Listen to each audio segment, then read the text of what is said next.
La voix du peuple, oh, la voix du peuple, oh, si tu as bien, oh. Vincent Chilouise, étoile de la presse. La voix du peuple, toujours longueur d'avance. Les informations partout dans le monde. La voix du peuple, toujours actualité.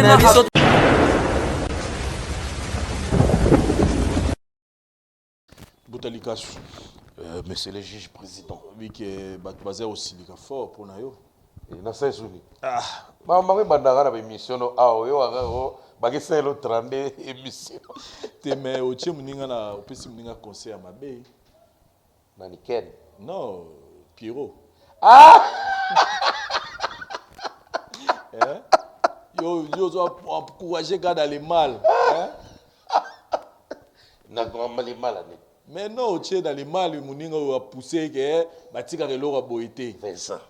Comme on dit 800 batika boité. Façon pena Pierrot ba no souffrir na moi c'est leve d'abord.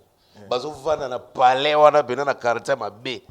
Donc nga pena na yena conseil ya VIP. Conseil ba chama futa et puis à se retrouver et de pena belle vie. Na salika mabe. Tika batu batala monti na suka, bokota botala mauvais temps na la voix du peuple, botala film et bo comprendre que naza bon ami, un très bon conseiller. Donc fait nango yo za bien. Oui, je l'ai propulsé. En tout cas, ba nerobo kende ba ba ba tali film était mauvais temps ils ont la chaîne Abisso déjà dans la 3e épisode na Abisso. Dans lelo déjà bota déjà 4e épisode nango. Botala kuna Mbuta, le docteur Mbuta. Docteur Mbuta. En tout cas, ça me va très bien. Et puis, il coïncidait. Mais, ma beno nous a fait forte bas si fort. Oh, Vincent, je te dirais. Wana rôle, gars. Rôle, gaga. En tout cas, mais sinon, Mbuta, minga pena gishasa oyo, na romu banga mukie, na maman na musique. Jesus. Tu es un musicien comme un musicien boyo, ngai kingani de kingani, nga boye boye, nga boye boye, mais on dirait le kuta mabe musique et foot à Mbuta. Makasi. Makasi.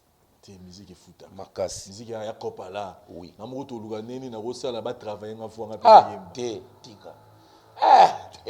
Mais kata single. Yo we yemba lo wana. Oui, barwana. Oui, barwana lumingo alida, o bazana lita bembo. Mais ya baro yemba bien. Yusko. Tena mengana Mbuta. Po mona kama na Amerika boye na beti lo pakana sa pe misimbi. Na koti pe voilà. Non. Millionnaire. Franchement, musique là, mais ceux qui peuvent comprendre business en bien. Et puis so lingi ko so zana eza passion na yo. Parce que moni biso tezela nan. Diamond pena rôle c'est $500,000. Donc 100, 200, 300, 400, $500,000. Culinant, ça c'est 2020. 10 paroles. C'est que dans le Congo peut musique et foot mais musique so ba Congo Mbuta ba na ba l'art te ba fait tabi. Te ba na ba l'art mais l'art est à niveau. Niveau par niveau. Ba na ba on a l'art. Mais l'art est à niveau là-bas. 0-0 matricule pendant 500,000. Pia. Diamond, et puis Diamond, c'est clair et net. T'as la publicité, ça là. T'as là, il est vraiment sollicité. Et puis, ma maison, pendant solo. Donc, on attend mon artiste, c'est absolument sous. Bazo valoriser, mais ça, à travers les conditions sur lesquelles on a voyage. Tout caché à Kobeti, ça. En tout cas, sur la page, je ne condamne pas. Parce que la musique, elle passe. Et dans la même émission, Nathalie Makoma, attends, on a combien à l'époque, tant que si banzem na mnombozo rené. Obi tant alobaki na banozo na groupe na mso ba $20,000 par concert. Mon amona net le kuta na bité. Le ko ba notre travail mindele peut-être bazaki trop exigeant et puis je les ai félicités. Babiso yo, même les ndia et quand ils nous ngana beta na ba mboke belé en Afrique, mais c'est pas moi qui traitais. Tant on a royé baké. Montant na valeur na ezalaka boye yango ememanga na ruine oyo esala pe ke na désobéissant na contrat esala ke makambo pe koya donc révolte ya menzo ba no valoriser ngai Vincent Musala nyonso so opesa ngo valeur en tout cas bonheur ekolanda yo pesa musala no valeur bonheur ezolando bato bayebi début na yo bayebi na koto ozokende. Il y a de tous les temps, Vincent, excusez-moi, na zangara kopesa Tanguy Brice Lulendo bambote te na ebandela émission na yo parce que il sait valoriser quelqu'un. Mbutalikasu il y a hier, ça ne sera pas Mbutalikasu il y a après, ça sera un autre Mbutalikasu parce qu'il y a quelqu'un qui a reconnu la valeur de Mbutalikasu. Dans ça la analyse tribunal na yo, il y a des gens qui traitent souvent Mbutalikasu d'un pauvre. Mais il y a une pauvreté. Mais il y a quelqu'un, le boss Tanguy Brice Lulendo, oyo aye pene na ngai na ndenga ba analyse te, mais na ndenga ya musala parce que je connais certaines choses en dehors de la musique, en dehors de la comédie, en dehors de la analyse, oyo ekoki kopesa nga pe mbongo. Nga na bana boko la bangolo. Na mwa nini na nga muke. Siko ya giba na mo siko ye. Bâti service, bâti rénove, bâti fluide, bâti énergie. Très bien. Donc le boss Tanguy Brice Lulendo, l'ami intime de Bill Gates, je le salue, en compagnie de Pembe Naena, Maman Fefe Fanzu, qui est vraiment la plus gentille de tous les Bakongo féminins. Voilà, merci beaucoup, chers amis téléspectateurs. Rappelez na pesi mbote na bande konyo so bokota la biso puis na souhaiter bino bienvenue na émission na bino tribunal oyo boyebi que na mutalika to ya kaka ko pesa moi point de vue na biso na actualité ozoleka autour ya ba domaine presque belé à part musique to kota rapé ba domaine net ya cinéma rien ne nous empêche à kota ba domaine tout surtout que sur eza na actualité makasi mutalika to bani na affaire ya la duchesse Oyo et Pelisi Moto Nangambi à comédien. Dire tout ce qu'il a, je pense que tu as eu le temps de suivre cette émission. N'a pas moyen belé. Et démarche Néa Liboso, qui a dénoncé ce qui se passe dans le monde de la bango théâtre où moi Bosoto. Ils ont makasi côté bolingo, mona mukie robimana mama robimana mwana mukie donc moi Bosoto on a dit qu'on dénoncer mais après révolte ya banderunae. On l'a vu passer à la télé pour présenter ses esquisses, pour dire qu'il n'était pas sage. Tobani Nanouana Boutalikasu, qu'est-ce que tu en dis? Parce que yo peut, aux arana, ma casquette est belle. Aux appels la casquette, il y a côté cinéma, côté comédie. Parce que le premier album, na yo, on a eu l'opportunité à rejoindre. Il y a eu la comédie na yo. Parmi les premiers artistes, il y a une comédie na CD. One man show. Voilà. Et puis Kenda peut bien. Et puis Tilelo, tu continues à faire ça. Film est toujours le bas. Grâce à la voix du peuple. Aux tournées. Et je reçois des félicitations au Ngamon en a ignoré. Voilà. Les lots là tu vas non mbuta tu tournes bien. Parce que dans le théâtre na la pauvre, na ebi théâtre. Donc c'est en forgeant que na gomi forgeron. Très bien. Et donc ça dit les locaux touché. C'est que Mbutalika sonné mo ya rawana. Le tournage c'est qu'après on a non exact que Mbutalika sonné mo ya tournage ozwa bano ke osarana baza bazo baté c'est pour cela moi si tango approcher il faut luka ba mécanisme na makambo existe raté pour mon ngo illusion andima yo c'est pas obligatoire mais Vincent retenez cette chose tchango na mutu na yo. Dans tout domaine qui existe dans ce monde, mélange, il y a être féminin, na être masculin, il y a un courant qui passe. Ça, c'est déjà naturel. Et pourquoi ceux qui se limitera à la chambre, c'est parce qu'il peut avoir un danger. Mélange wana ya bana basi être féminin na être masculin même si babima libumumoko ça peut susciter quelque chose vu ya biloko bana bazokende komona libanda ya ndako parce que parents oko conseiller bana ndengo lingi mais bon que l'éducation de proximité existe tant bakenda ba classe tant bakenda ba église tant bakenda sakana na baninga ils apprennent ils échangent. Et me marre lo mobo Vincent nazo kamwa nde bato ba sala ba débat na likambetali basi na mibala. D'abord l'amour n'a pas d'âge. Et comment ma wapi to na Bible to wapi que il est interdit moi c'est à mukolo balingae pas un jeune garçon. Et comment moi ça n'existe pas. Ça n'existe que chez les complexés. Bolingweza bolingo.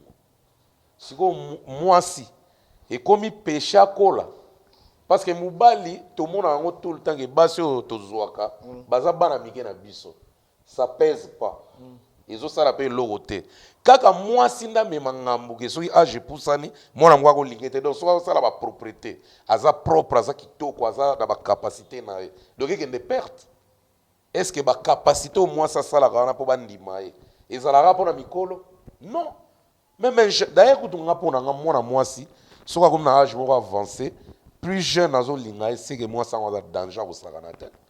Mais là, maintenant, ils ont touché même, il paraît qu'il y a qui n'a pas femme mariée, puis au moins, là, maintenant, il faut savoir est-ce que c'est vrai ou c'est faux. Tant qu'on peut dire ça, bien, attends qu'on va battre, j'espère. Si, si. Il y a généraliser. Il y a mon arayango. Mais si autant on dit ça à mon arayango, on est au sale émotion. Et au sale émotion, c'est parce que même hier, même bisonion, on est aux amis baliboé. Tant que tout ça va impuissanté, tant que nous avons médecin pour un bon fonctionnement nous autres biso et nous avons biloko nous autres et sala le fait qu'on est sika et ça pas pour un comédien to ba musicien to nini non du fait qu'on est kaka sika bana basi bazali Vincent nako saote loba ozala au kangi misu mais au total là il net au kangi misu ba doit moi net au total mozo tala te mais so otali moi si oyo aza guna ya toucher au kaka na sepel na vient au Jean David qui ambote je mon voiture zo tambla ngana yebi na ngelo te na mona ga mutu oh très bien oh un peu normal très bien ngala zo combattre bien nin ah petit talaka libanda gauche droite komona yo nzoka so amoni mwasi a danger alobane lote abika très bien so amoni ya moi ça va ça passe un peu donc mututo alulaka parlons maintenant na pardon Vincent voilà. Parla na ngana chité ndenge nini duchesse a dénoncé muto ayebi ke aza na monde ngo masalaka makambo ngo te qui se taise alobelo te parce que balobi komba mutu te et vexer tout le monde te et vexer kaka ba oyo basalaka yango soko yambi yango batu bakoki kokanisa ke osalaka yango yango esui yo et pourtant peut-être osalaka yango te parce que namoni ba réaction de gauche à droite c'est-à-dire par là aux condamnés quelque part c'est aux condamnés démarche à Maman Kalunga tant à l'équipe émission pour nous manifester mécontentement na makambo duchesse sali na ndenge ça ko appuyer yango donc pas yo au méga peu ko condamner démarche à Maman Kalunga ndenge ya zo da sur la télévision pour dire oh yaza mécontent et puis ko recadrer muké duchesse na ça.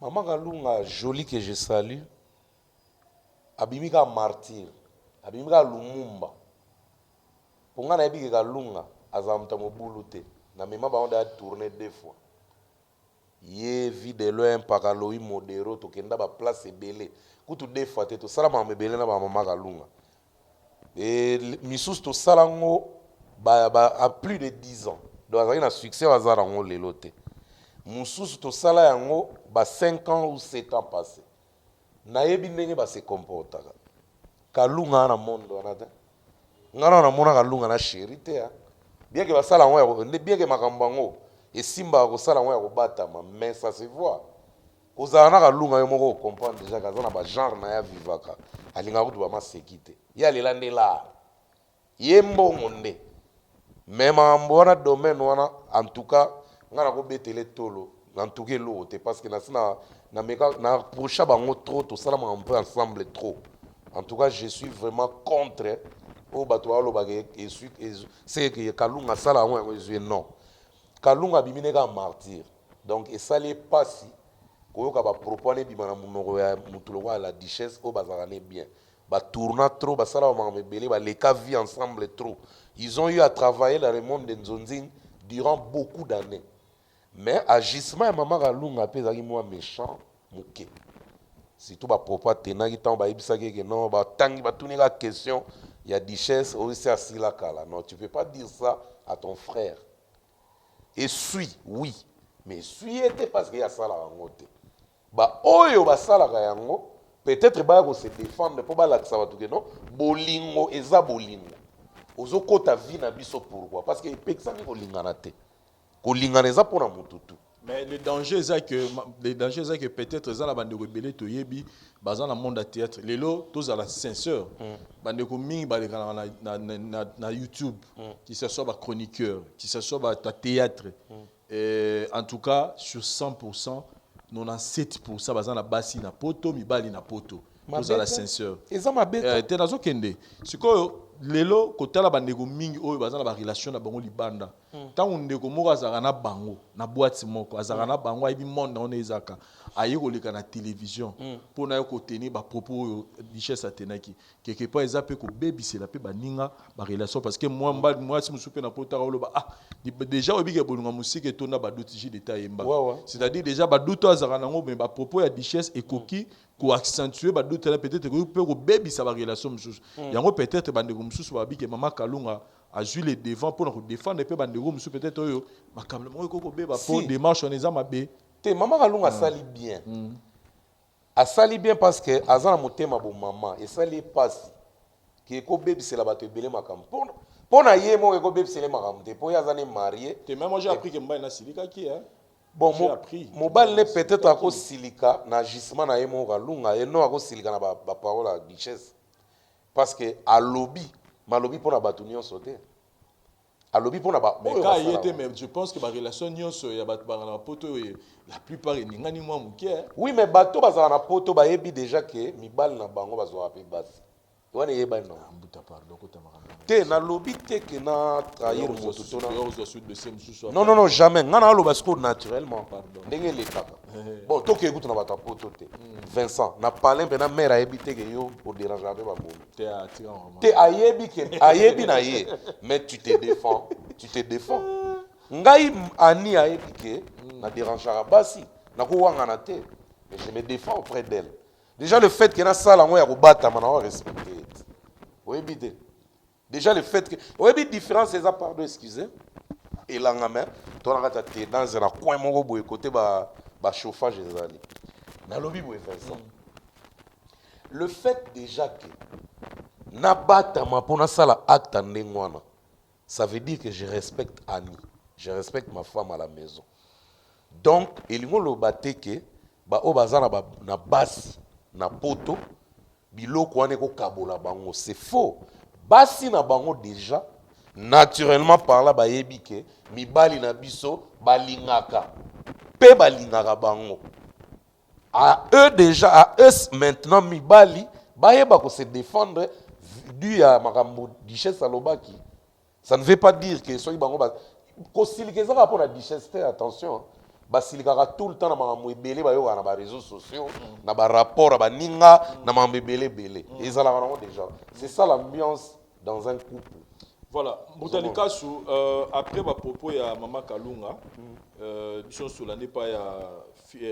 mais ngai elo na sepelité elo na sepelité na ba propos mama Kalunga tango aleki na Ken le fait à koloba na mutu lo ya ndimos kasila le fait à kolobana mutu lokola Duchesse Kasila et par le bon clairement que nada na Linda basi baleka déjà et ça pour une maman hein pour zapper vraiment star respecter tout ça et puis na identité ba pesa ka maman Kalunga nazaki te pour ka koma na ba propos na niveau wana et vraiment c'était un peu hein, méchant ba propos wana donc il faut se réserver moi mouké parce que bien que ça là qui est bien t'as na kanda mais il y a d'autres trucs faut peser hein même si on a un tribunal boy tous à la musuba mutu auto finga yo 2 heures du temps avant ça la tribunal question na yé na plateau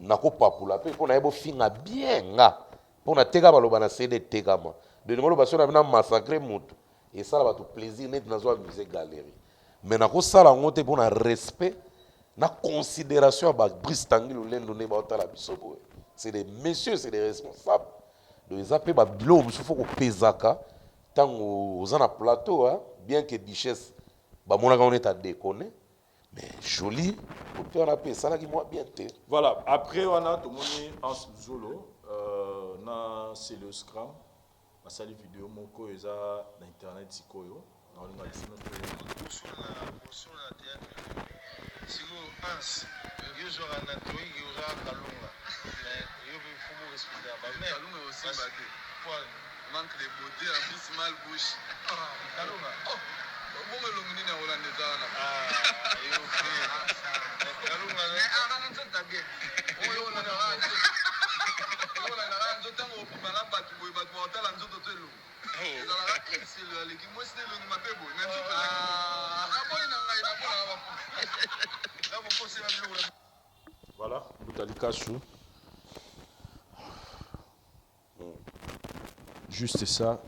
Parce que nous tous, nous savons que Hans na Mike te vu la relation bazanango. Tout le banine, ils ont façon de répliquer. Maman Kalunga na marambo tu le pour la duchesse ou comment. Que traiter l'ongimabe, tout ça. Alors que c'est une femme mariée, elle a des enfants, elle a un mari. C'est un être humain comme tout le monde. Vraiment, comment qu'il m'a bien bouta. Oui, comment qu'il m'a bien makas. Comment qu'il m'a bien makas. Hans. Colat. Hein, vraiment. Il a beau, vous appelez en moi c'est na palais, au beau type. Vous autres traitez de konayo venant au pas bala. Pour mon bali n'est ce qu'autant beaucoup t'en a besoin d'elle. Il y a propreté à ta mouké. D'abord, quand on a une vilaine, on a habité. Kalunga vilaine, Kalunga vilaine, bon. Ou a bien vilaine, on a habité motivation, il n'est pas vilaine. Aza bien, parce que balaye, honoraye, qu'on les gars tout battre belé, ba mimona rabel. Misu ba mimona rabel. Mais ba yebisa ba ngote ke baza belle. Mais ba mimona rabel. Misu ba benga ba vilaine. Mais ça, que tu es trop belle et pas honorée. Facture pas ma lunga, foutre la famille. Moi, je n'ai pas aimé. Hein. Je n'ai pas aimé, bon. Bon, Mikolo, on ne peut pas donner de venir prodiguer des conseils. Je pense que polémique et ça, la maranango, base et ça, la maranango, mais tu auras toujours un bout de l'oba, tu auras toujours une limite. Tout le monde a fallu faire, et limite mo ezalaka mais ceux comme à bas niveau en tout cas moi je pense que ceux qui ont qui erreur tous qui moins bruit to bosu qui ça na ngai bato artiste mboka ba finga nga na ba téléphone non na la tsako ba message mais tant que tout na nga artiste mboka au monde a teke na ça naturel normal parce que na que c'est mon frère qu'il pleuve qu'il neige mes propos mes paroles ils ont fait travailler environnement naïe. Les lots ont remis trop visible dans les réseaux sociaux. Et ça l'a mis après que l'on a biso. C'est ça l'a mis avant que l'on a biso. Donc on a tous un tort. Mais le ça l'a mis après que l'on a biso, ça veut dire message les a capté. C'est un frère, te conseillerait, te pousserait. Et ça peut le rôle là, n'est que mon iboé, au square les limite. Mon niveau total a image au square débordé. Même peu Kalunga tant à l'obéir mamnae. Bien qu'on a un aussi là, mais on a une place à finir qui physique. Il y a une limite. Bien que côté mobile, mais c'est physique. C'est que ça li bien. Parce que l'image est tique là. L'oba va effacer l'émission, mais soit il va effacer en côté. Bah, c'est pas bien. Et ça, gentillité. D'autre part. Surtout que Michara Rane na tsolo ba tout à l'heure mission moto seki na pour Firenze ba ki Michara sko ke yo za na momino na parler muto mo ba leka no finga ebo Michara na place tu vas comprendre que tu es OK vraiment un peu trop loin dans le dossier oyo ceux qui ba moyen zali on est des images t'es ça bien t'es ceux là na comédie faut rectifier t'es wana comédie té mama lo ba faut faire la différence entre comédie na mokeri mokeri eza lo mususu comédie pesa lo mususu donc ça en tout cas je pense que ah bon en fait correctifier ou pas en tout cas ils a bien été que ma casse trop c'est pas bien voilà Boutalika nous parlons un peu de le padre moto ya Yambono Bawa bandi les choses question to banai makambo to non il faut ba fanatique ne base à l'actif to moni ngambu koto yo fallait obeta na Tanzanie ba billet zarara VIP 100 000 ceux qui simple 100 000 VIP 100 000 1 million 100 000 shillings nani shillings bon zana kenet nani VIP ceux qui combien de millions et que ceux qui na dollars 600 ceux qui quelques ouais c'est normal siko na moni pe na ngamo pas les padres pe bato ba bimisi pe concert à Betara kuna wapi na Kenya ils arrivent pe ba faire ba 1000 balles boy donc tombe bandi déjà ba to bana makambo ya ba fanatique bo actif kasi bien monter balobi na bato ka beta concert à $1000 et ça li bien ba fanatique faut pas zala boyer Hermo va traumatiser côté pe ya Fali pe côté ba traumatiser pour ba fanatique bazo permettre actualité artiste et vanda so ba artiste na no ba kangi munoko to ba olanda kaka neti ba yo lobi ba landi lobi ba landi ba na créativité te ils ont régressé peut-être boye bien kuna ba billet bimi ya solo bena fala ba dans les 23 na les 24 ba prix peneza ya ngwana sauf que ba ti ko ningisa mitu na bango trop Babo bomate 100 000 shillings et à peu près $41. Babo hérité ou t'as bêta na Lubumbashi na hypnose lobby billet à $50. Il a fallu $41 na Serena.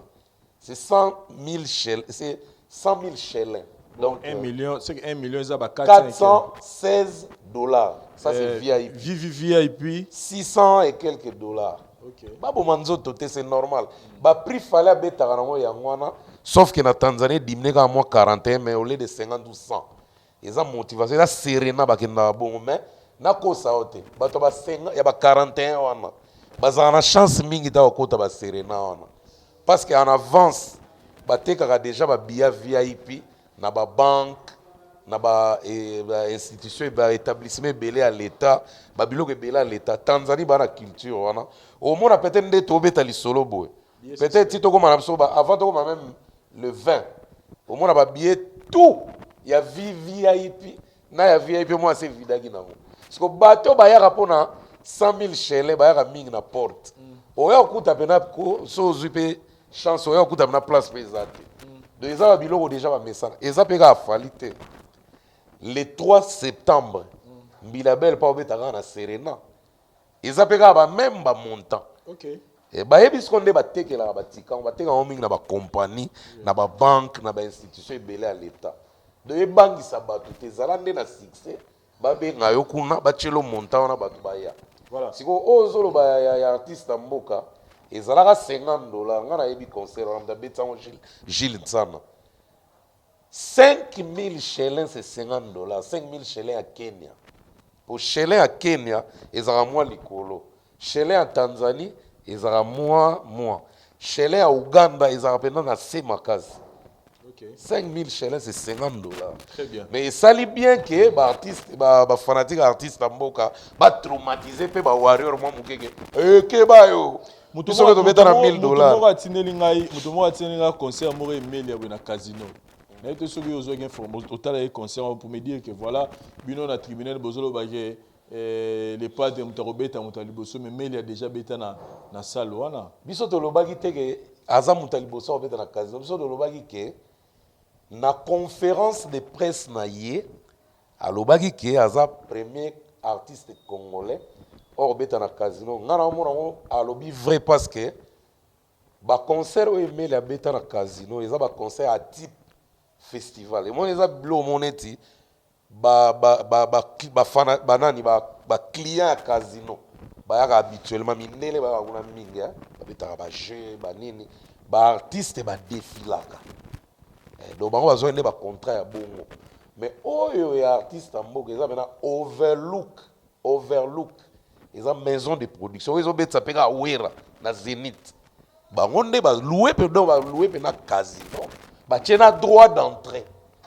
So so na lobi na mutu wana bengaki yo abenga yo kaka atindelo siko poster ya Emel alias grand prêtre de Mingongo atindelo siko poster Emel na montana prix ezate mais siko ya artiste mboka omoni benaka vente billets au salama maison de production yebani les obetsa et puis so koti na site overlook omona bana na date na heure na poster na ba prix ba montant déjà différent. Donc, le premier artiste congolais à na casino, nandenge a business, nandenge penake débat organisé na ba Olympia, débat organisé na ba et puis attention, Casino est une salle mythique. Hein? Voilà, merci beaucoup. Casino est une salle mythique, papa. Bah, salle mythique. Moi, je moi débat parce que aux lignes, on était. Fallait que nous intéressé par tout. Qu'est-ce que veut dire vraiment? Qu'est-ce qu'on entend par salle mythique et puis salle caca? Vas-y. C'est normal. Vas-y alors. Non, parce que Batou Mingi, Bazo Merago ignorer Mouké. Pour tout ça, il est au monde. Vous comprenez, Vincent? Salle mythique est en ligne. Mais si vous avez Olympe, est-ce que Olympe est une salle mythique? Zénith est une salle mythique? Bon, Bercy. Bercy est une salle mythique. U Arena. Bon, vraiment, la salle mythique, mon combat U Arena. Oui, il y a un. Il y a une salle bien prestigieuse, oui, bien. Et tu vas taper bien et tu vas tout ça. Parce que salle mythique, il y a une salle où il y a un mais valeur dans les obéis si ça une salle mythique. C'est sur quelle base valeur? D'abord, il y a une salle et bandit après la guerre mondiale. On est déjà antiquité, donc on a temps déjà existant. Et puis, l'artiste a sorti de défilé pour avoir valeur, pour et comment il a tant de unité de mesure pour avoir la valeur les candidats dans la salle. Tu Bercy botami kalaté. Mythique comme air mogo d'ancienneté. Il y a eloko. Faut oumela. Ils ont 20 et comme un talou sur les il y a kalamakasi. Vous avez donc salle mythique net Olympe n'est pas ce qui va bien en salle mythique c'est dû à ancienneté dans et casino pesant mythique. Bien sûr. Casino nous avons et ça pour la musique classique, la musique la musique classique. Et ça là donc casino est fou là ba musicien musique classique trop. Ba opéra vous avez donc casino palais de congrès au Jiba Beta période Mogo na ba 2001 2000 comme ça ba 2002 je crois palais de congrès wana ba misem sou ba le ka studio mon pesa na côté fala sala droit chemin palais de congrès c'est une salle mythique et va blo mo banda ba 1940 et quelques kuna et donc valeur mo ezalaka wana et contacter masse et contacter qualité. Okay. Donc voilà. Voilà, merci beaucoup Moudalikas pour la précision Anna, je pense que merci dans le militaire. Merci bandi kalaté.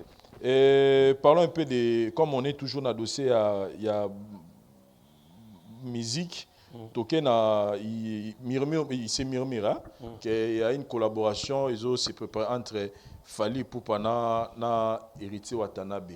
Oiseau se produit déjà demain na hypnose wana na moni madame Mercedes so ta émission mbo tenir wana hypnose mtazo gérer hypnose wana apesi mbote suka na salle ya na Lubumbashi wana donc eza parmi ba lien na bango ba lien dégâts te mythique te bandika lelo mythique na Lubumbashi et ça peut-être Betamax mais Betamax est kufa voilà et ça peut-être Betamax OK nous on est de mythique net ba tokolo baneti salle wana ko ba salle à parlement toko cha honnête moi mythique na Lubumbashi net na kin awa ba palladium ndezaki ba mythique sauf que te wana na otumbulora na otumbulora mais à place moko ya bien ouais très bien le héritier obeta kuna eza bien mais c'est quoi héritier watana belo nga intéressé nga mukele ba tunya lobi que ya ko yuko produire yango te qu'est-ce que vous attendez par là qu'est-ce que vous comprenez par là?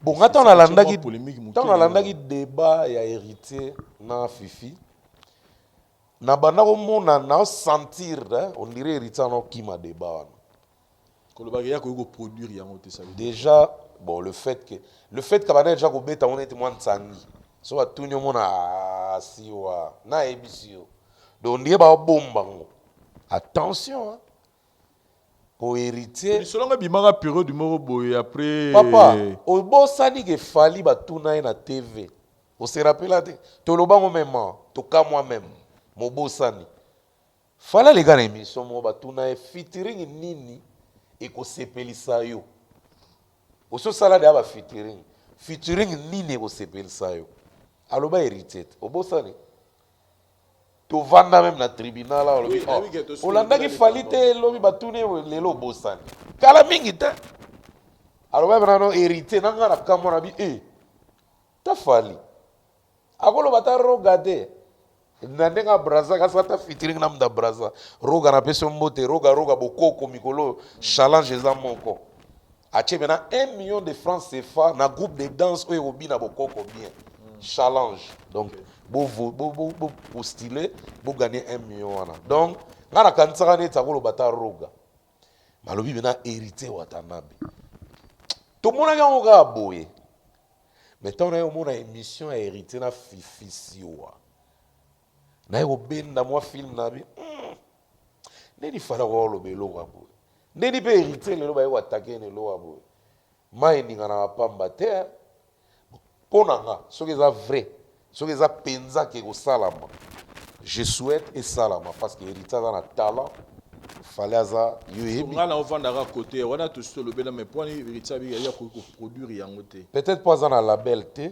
fale aza na label yango peut-être pakobuluba bongo ke ya produire donc peut-être mpe na sens akolobake ya banda projet nga na rejoindre peut-être je ne sais pas hein, bon je tâtonne hein, donc na marque wana eweya na idée ya kotia mwa polémique te na dynastie nayebeka kokwea wana po ndenge nini mpe hérité aboyi dynastie pourte eza ya ndeko na ye eloko wana question mark poka momo tozozela dynastie te nga mpe na naozela nanga dynastie nga mpe nazelaka dynastie mais soki mpe koto oyo babimisi trinastie nga na boya mais kaka na bitika moma oyo dynastie koto babi bon batika héritier asala promotion album na ye mama oyo toyoki eloko wango bon tozela kaka soki vraiment kosalama ezala bien en tout cas ezala elo mo bien mpo héritier azosepelisa bato à travers baœuvre no yo mona mi ange mi démon bamayake nango en tout cas il est là il est dans ça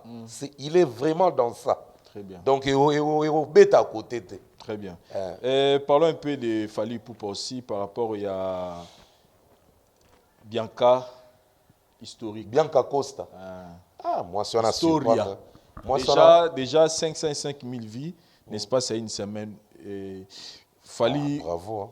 Qu'on retrouve dans style wana Butalikasu. Adaptation wana moni. Est-ce qu'il était à l'auteur ou bien il était à la hauteur papa. Et puis voix velours ya Fally hein. On dirait venir banda au Zélandais ba style wana pour vendre bien. Mais lukuta mabe. Oyebi ba wa na ngana neo na chango wa. Na nzemu nanu ba yemba na Chanel. Wa Gabonais wana. Na yebisi yo Fally na nzembo wana voix ne vandaki bien makasi na mwasi wana. La la la la la la la la.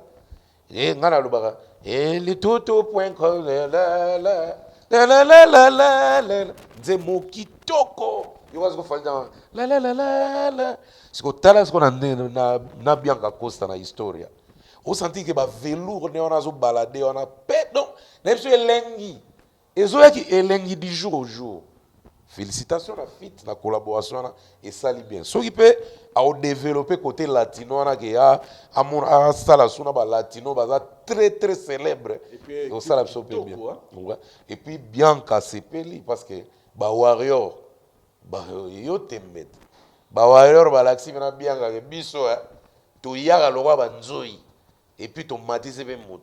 Tala ba bonende bas. Kana mbala moko ba bonne ba mati.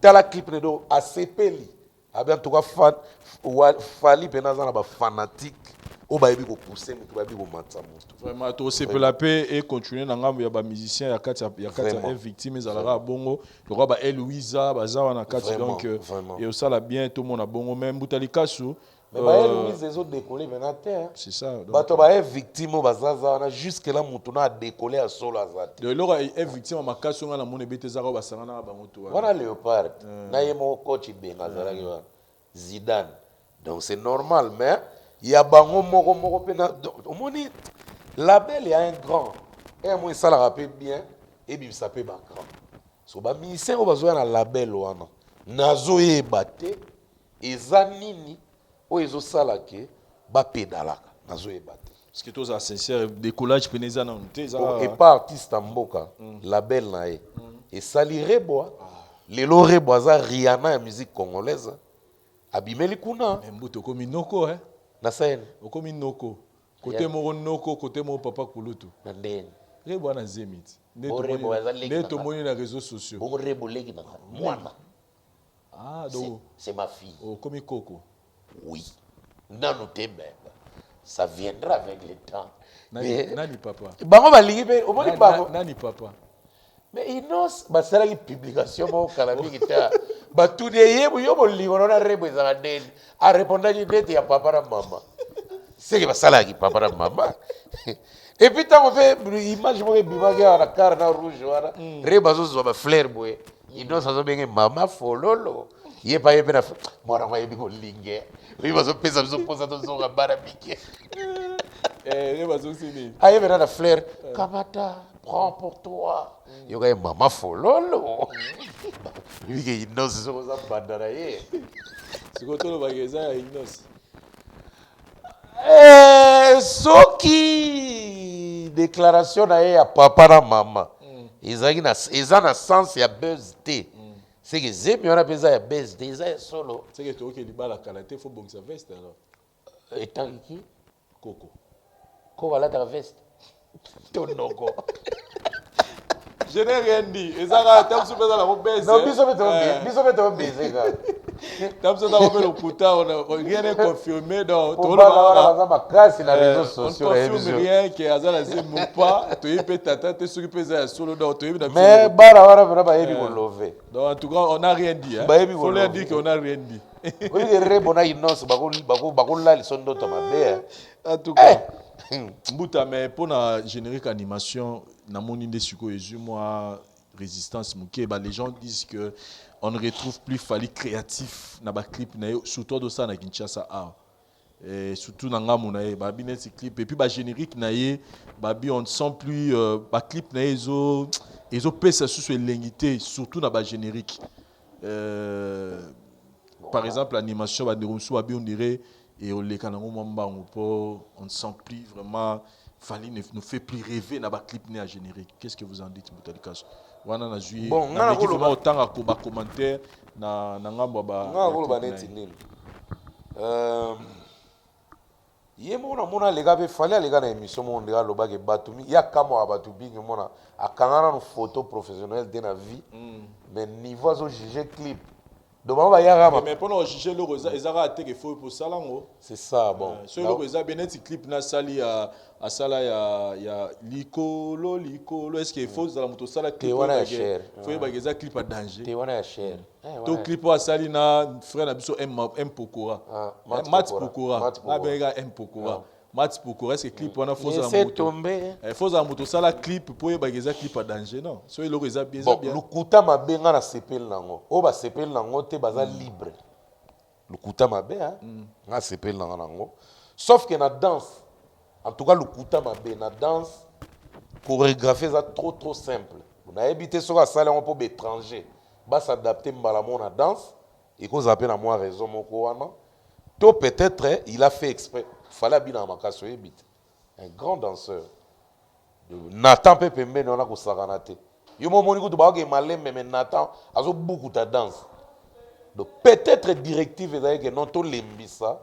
to pesa ba étranger parce que on est dans la tokos de attention ba générique mingi a fallu ba ragata ke ding bon voilà allo téléphone a sagana na danse te al maniola ki bena danse surtout elo que sala ki challenge makas kota kele wa chama makolo oh hermo virisa imitaka boy Monica frappa qui fort mais oeza générique ya dans tokos 2 peut-être à équilibrer pour batu bazwa ba tirer bazwa danse peut-être et faciliter batu na ba challenge on ne sait pas pour babini d'abord place à robina ya yemo eza penate exact place ya yemo eza scénario abini kaka na batu ebele peut-être il a fait un truc et permettre ba fanana ya monde entier ba ça la challenge surtout ba africain mingi balinga danse ba congolais. Maintenant quand les gens disent que babandoro zela les loro moko boy on les a peut-être ba les goûts les couleurs hein les goûts et les couleurs ne se discutent jamais. OK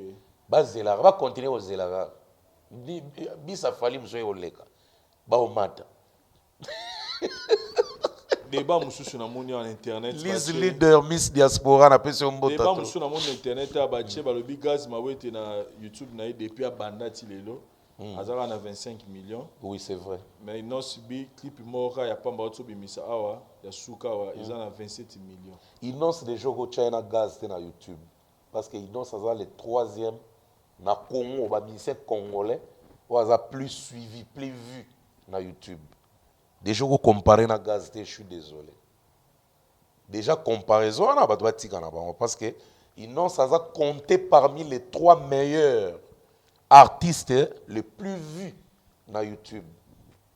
Donc, autant numéro 1, na numéro 2, na numéro 3, Inos ça se retrouver na 4. Le résultat est clair. Donc, autant déjà débat na Gaz batika. Et là, on est na sepela na Gaz, on est na monique na ba EP na bango ba bimisa ba album na bango. Oya Gaz et sali 1 million d'écoutes na Spotify et puis à Inos et ça lit 920 combien d'écoutes na 1000 na Spotify. Donc, côté on a Gaz, Aza mieux écouté que Inos. Et ça, on a YouTube, on a plus de 200 000 abonnés. Voilà. Mais la page Facebook, on a 43 000 abonnés. Ouais. Page, donc c'est là. C'est quoi la différence, c'est ça, moi, écoute na YouTube et cocanité. Écoute na Facebook et cocanité. Écoute na YouTube et cocanité. Donc, ce que le bina bon c'est que Inos bi fala za likolo, a fala za pe likolo ya Gaz Mawete parce qu'il est plus déjà. On a pas à cause d'un peu likolo Gaz parce que déjà dans IOP. Déjà dans IOP. Mais écoute na on a cocanité mode à Gaz na. Pe go le gars album à Gaz. On va comparer des ba EP na ba album. Au moment où l'album mo Inos abimisa ka boy EP mo boy. Na EP o Gaz abimisi nde ba comparer. Mais so che Hollandi. C'est la EP Inos Biani. Au beau Sénégal, Inos a mis album. A Kanga Basuki a verbe. Ah, Ayemba kutuna rumba. Na ba CD kute bimba. Te nga iba na te Inos Biani. Zara biso kutu titre na mozela zela. La télévision nana bimisa album. Zela eba ngana lingaga zela bebe.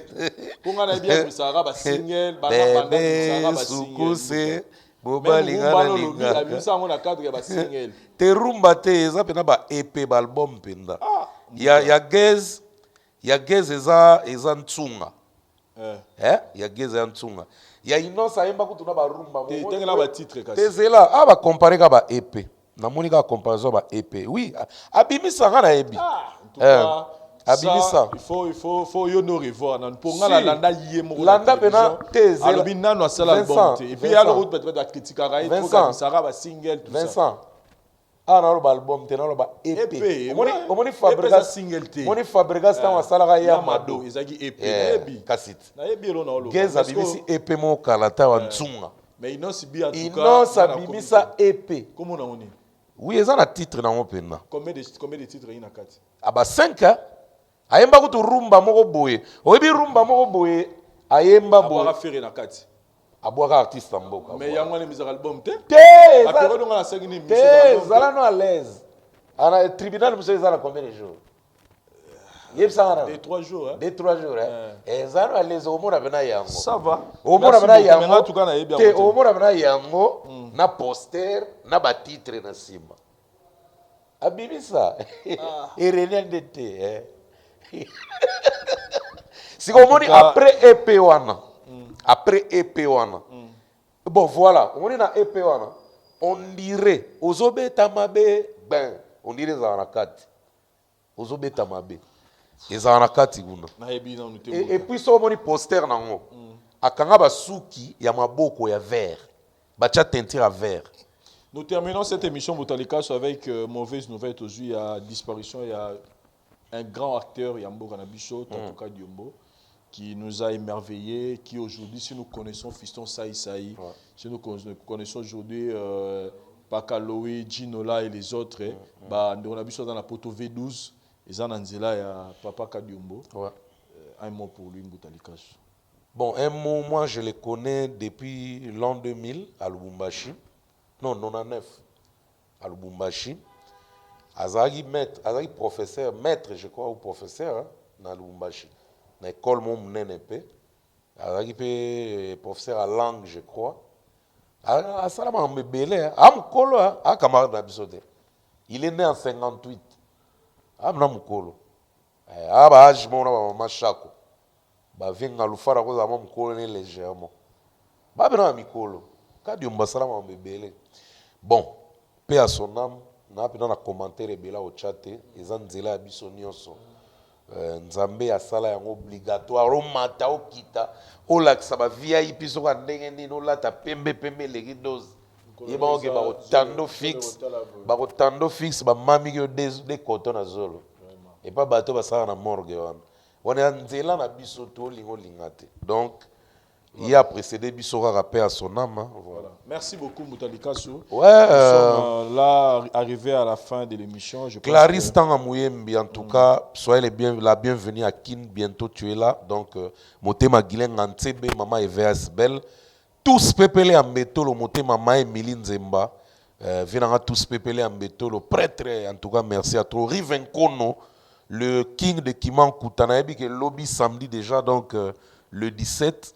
Sous la conférence de presse à Paris, bah sapeur nyonso ya Europe bah se retrouver et puis défi mo eza lancé qui na mausolée à Strevos Niarchos bah ocha na plaque moko faut combo na yo ebima pe na kata na soza na un bon sapeur et puis Luciana de Mingongo a emeli vina so big en sumbu nzemu kitoko ya Hotel Club Center na souhaitant ba bonne chance ezobima déjà clip kutezo salama. La PC en tout cas, Salon Milouk 2, na Met et pas Muriel Lulendo. Bambota trop, merci vraiment. Et puis Robert Mukoka, les boss de club 277, dans l'hôtel, club 277, New Seranakin. Le boss Robert Mukoka, on appelle ça Bambota trop. Il y a Claude Tembe à partir à Paris et à Belgique, pardon, à Louvière, Kalate Naratsakin. Et puis Judith Oumba Compressor. Moi, c'est qui toque, j'ai dit tout, ma composition. Vient Jean David qui a mboté, mon konza Coca-Cola.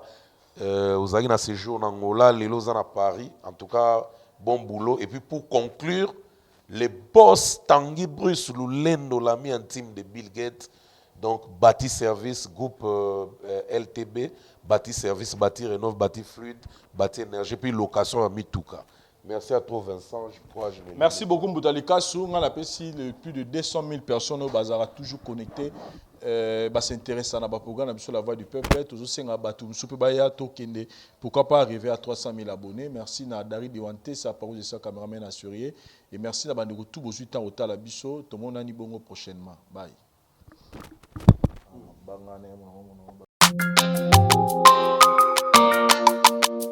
Yeah.